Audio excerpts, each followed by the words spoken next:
you're watching James. My name's James, you're watching me, and I'm talking about watches. Now, I do spend a fair amount of time looking around the internet, being on forums, on different groups, looking at different types of watches. And I do this for a few different reasons. The main one is that I absolutely love watches and I like seeing what's out there and what other people have and what they're owning and what they're really proud of showing other people on the internet.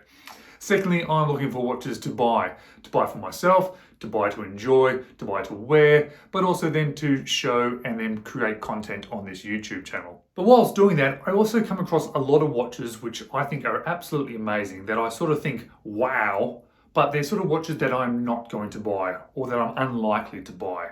And there's a few reasons why I'm unlikely to buy them. Firstly, I find them really, really interesting or a really sort of wow factor, but not so much that I actually want to own it. Secondly, they may be particularly expensive or more expensive for that particular watch than I am actually willing to pay for them. Or they may actually not even be available, or they're very, very hard to find. But I still think these watches that I'm coming across are sort of a wow factor watches. And what I've been doing recently is when I come across one of these watches which I'm unlikely to buy, but I still think is quite special, I've been taking a photograph of it and I've been putting it in a folder. And I thought it'd make quite a good video to do a 10 wow watches. And I think this might turn into a bit of a series. It won't be too regular, it'll just be occasionally when I do find an interesting watch, I'll take a photo of it, I'll put it into that file. When it gets up to 10 interesting wow watches again, I'll do another one of these episodes. Now, I've had no hands-on experience with any of these watches, so this is not me recommending them to you. This is me just bringing them into your attention because I think they look a little bit interesting and a little bit special. Now, if you haven't already subscribed to my channel, I'd really appreciate it if you click on that little subscribe button. That would be absolutely amazing. If you want to like and leave a comment as well, that would be absolutely fantastic too. So what I'm going to do, I'm going to go through these 10 watches. I hope you don't mind, but I'm going to refer to my notes. It's a little bit too much to remember in my head. So number one, this one up here. This one popped up on a Facebook group that I was following for Vostok watches, and it's a Pole Jet watch. Now, I hope I'm pronouncing that correctly. If I'm not, I do apologize. But it's a Pole Jet mechanical alarm, reference number 2612. This is a watch from probably around the 70s. I just thought it was a very cool looking watch. It's from Russia as well, similar to the Vostok watches. I just really liked the dual crown that it had and the extra hand. Now, it's not a GMT, it's actually an alarm, it's a mechanical alarm. I just thought with that Type 2 Flieger style dial, with that extra crown, with that extra hand, I thought it was just very kind of cool. So I did look into it, see if I could buy one for myself, but they're a little bit more expensive than I sort of want. They're sort of above 500 Australian dollars. And for me, for that watch, not exactly worth it for me. But I did think it was quite interesting and I wanted to bring it to your attention. There are lots of these Pole Jet watches out there, these vintage Pole Jet watches that are quite affordable. And I'm keeping my eye on that sort of market. And if I find one that's sort of interesting within a budget-friendly price range, I'll probably buy one and I'll bring it onto the channel to show you. Keeping with the Russian watches, the next one is actually a Vostok, and it's the Vostok Classica 690B21. Now, this is a limited edition Vostok. It's not a Vostok that I've been able to find. Otherwise, I'd actually definitely buy this one. I think it is gorgeous looking with those blue hands. And it's not even particularly expensive. When you could buy it, I think it was selling for 240 Australian dollars. But you just can't find it. I am going to be on the lookout just in case it pops up on the used market. But I just think it's one of the nicest looking sort of dress style Vostoks that I've seen. Next one is a Hamilton watch, and I do like Hamilton, but this one was not what I was expecting. This is something really special. I think it looks amazing. It's the Hamilton Jazzmaster GMT. It's on an ostrich leather strap. It has an automatic caliber 3893-2 with a 50-hour power reserve. I think this is a stunning looking watch, but it costs between sort of $1,000 and $2,000 Australian dollars. I'm not sure if it's the current model. I know it is a relatively recent release, but it may have been superseded by another one at this stage. For me, at that sort of price, on that sort of strap, it probably doesn't suit my sort of price range. I know you can get it in a black version as well on a bracelet, but I just don't think it works quite as well on the black with the black dial. I think this sort of silvery dial, it just looks incredible. I really do like it. The next one's actually a quartz watch. It's a Mondaine called a Stop to Go. And if you haven't seen this one in action, I'd check out a video of it. It just looks really cool.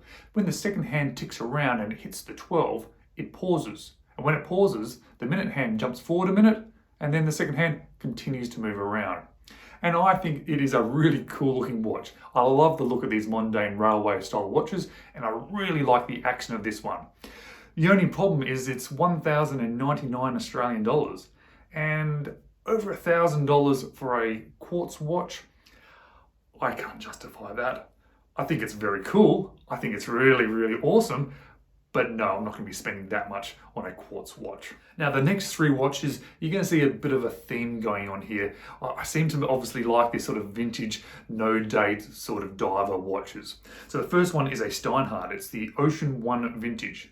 Now, this is not a brand new watch. This one's actually been out for quite some time. I've been looking at some of the reviews on it. I think it's been in their lineup for 4 or 5, 6, even 7 years. It has a 42mm dial, which is really nice, but it has a 50mm lug to lug, and it's quite a flat case. So that worries me a little bit for my 6 3/4 inch wrist. I'm a little bit concerned that that might be a little bit too big for me with that very flat case. But it's actually quite affordable. You can pick them up quite regularly for around about 600 Australian dollars. It's got the ETA 2824-2 movement. I think it's a really good looking watch. I would just really like to be able to see one, put it on wrist if I was actually going to buy one, because it's definitely within my price range. I think I could afford this one, certainly without thinking too much about it, but I'd really want to try it on prior to buying. Next one's a bit of an interesting one. I'd never heard of them before, but it popped up on a Facebook group, I think. It's a Helson Sharkmaster 300, the no date version. It's got a 40mm dial. It also has the ETA 2824-2 in it, and brand new, around about $729. Looks like a really nice watch. Something a little bit different. Hadn't heard of the brand. Thought I'd bring it to your attention. And the next one is actually quite a well-known watch. It's certainly not brand new either, and it is a really, really nice looking watch. I had seen it in the blue dial, and I thought, that's quite a nice looking watch, but I hadn't really thought too much further about it. But then I saw it in the black dial with the vintage inspired sort of patina, the vintage sort of loom on it, the vintage hands, and I thought, wow, that looks amazing. And it's the Christopher Ward C65 Dartmouth. Now this one's a 41mm, comes on a bracelet. It has a COSC certified Sellita SW200 movement, and brand new off the website, you can pick it up for $1,525. And I actually think when you look at the specs of this watch, when you look at the heritage of this brand, it's not a particularly old brand, but it's certainly a well-established brand. I don't think it's actually too badly priced. It's probably slightly more than I want to spend on a watch right at this moment, but I think it looks great. I think it's actually quite well priced, and I'll keep my eye on this one. Maybe next time I'm looking at a slightly more expensive watch, I'll certainly consider it.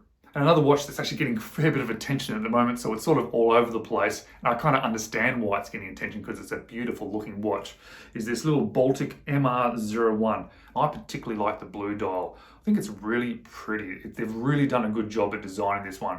That little sub-dial second register looks really great. The way those numerals sort of stand out on the dial looks great as well. For me, however, it's a 36mm dial. That's too small for my wrist. I don't really enjoy wearing a watch that small, but wow, what a pretty looking watch. This one has a Hangzhou caliber 5000A movement. It has a micro rotor on it, so that's a little bit different as well. And it's selling for €545. So I don't think it's too badly priced. I haven't really heard of that movement before, but it's a beautiful looking watch. And if you happen to have a smaller wrist size, smaller than me, or you particularly like this more sort of 36mm dial size, certainly one to consider. I certainly like it, and it's certainly getting a lot of hype on the internet at the moment. Now another new watch, and a new watch by Cigar Design. I only saw this one recently. I'm not sure if it looks like an amazing watch, but it certainly looks like a very, very interesting watch. It is the Cigar Design Blue Planet. It's got a high beat automatic movement. It has a 46mm dial. I have absolutely no idea what it costs. I have no idea how it works, but it is a really funky, interesting looking watch. I think it's a watch that is coming soon perhaps, because I can't find it on their website. I can't find it on their AliExpress store, but it's certainly out there. People have been able to get a hold of this watch, and there is some press around it. but I just think it's quite a cool looking watch. It has a real 3D effect to that planet there in the center of the dial. And well, if you want something a little bit different, a little bit funky, I know Cigar Design does some very well produced watches, so I'm sure this one would be quite interesting and quite well put together as well. Probably not something that I'm going to buy or put on my wrist, but it certainly has that interest factor. And the 10th watch on my wow watch, interesting watch factor videos that I'm producing today is a Grand Seiko. Now, I've always appreciated and liked Grand Seiko. Obviously, they're generally beyond my price range, well, more so than generally. They're always beyond my price range, but they've never really been a watch that I've thought, that's my grail watch. I must have that in the distant future if I have the money to put towards a watch. I tend to look more towards Omegas and things. I've really only got one grail watch in my head, or grail watch, but this one has captivated me. I have watched quite a few videos about it, I've looked at the specs of it, and I'm actually quite keen to see it in real life. I certainly can't afford it right now, but it actually might edge up there and be a grail watch for me. It's quite amazing. So check this one out. It is the Grand Seiko Heritage Collection SLGH 005. And just look at that dial. Look at the texture, look at the color, and look at that blue second hand just pop out against it. It's incredible. I just think this watch looks gorgeous. And it has this amazing automatic caliber in it. It's the caliber 9SA5. It's a high beat, 36,000 vibrations per hour. It has an 80-hour power reserve. But of course, it is 13,600 Australian dollars. So it's not exactly a cheap watch. But all the dimensions as well look amazing. So yeah, maybe I'll put that in my my wish list. Might not be getting it anytime soon. Alright guys, that's the 10 interesting watches that I've come across over the last few months. I just wanted to bring them to your attention. They're certainly interesting watches to me. They're certainly watches that I like looking at, and I wouldn't mind owning a couple of them. However, some might be a little bit too expensive, some might be a little bit too hard to find, or some just may not be as high on my wish list as others. Thank you very much for watching. I really do appreciate it. If you do like this video, let me know. I'm happy to do some more of them in the future. Try and continue this series because I do come across some of these interesting watches quite regularly. Are there any watches that you've come across that you find interesting? Let me know. I'd love to be able to put it into my interesting wow watch collection for the next video. Thanks for watching. I'll see you again soon.